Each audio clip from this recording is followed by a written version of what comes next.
brothers. Thanks everyone for being here. We're from the organization March Forward. We are here to say to all those serving in the Army and the Marines and the Air Force and the Navy that you have the absolute right to refuse to take part in these criminal wars, and that's a right that all of you should exercise. You have no reason to go put your life on the line and kill and die for profit. We've been to Iraq, we've been to Afghanistan, and we know what these wars are really about. And we joined the military for many reasons. Because we need a college education, because we need a job, because we need health care. And then we joined the military, and they tell us that our enemies are poor people in caves in Afghanistan, or poor people in the deserts of Iraq. But we've been to those countries, and we know that our enemies are not other poor people abroad. Our enemies are the people that laid us off from our jobs, that denied us health care, that make it impossible to get an education. Our enemies are not in the poorest countries on the planet, but right here in the richest one.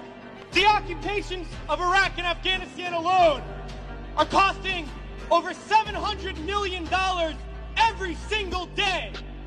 This is a crime every single day, while so many of us are hurting. Well, I think all of us here and the vast majority of people in this country would agree that we can spend $700 million a day better than bombing people that we have no reason to bomb. We can spend $700 million a day rebuilding those countries we've destroyed. We can spend $700 million a day caring for the veterans we get home when they get home. And then we can spend $700 million a day giving every single person health care, a college education, a job, and a livelihood, and a home. That's what we need to be spending our money on. But this government is not going to do that.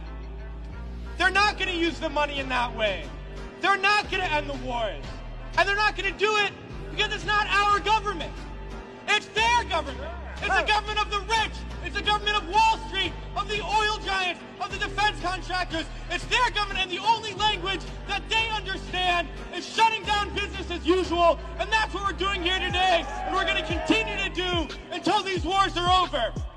It's crystal clear now that these wars are going to continue and expand and go into other countries. That is the trend. That is what we know, that there is perpetual war, and it's only going to stop if the people stand up and stop it. And that's what we're going to do, sisters and brothers.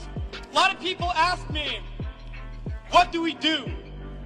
Because we all know things are bad.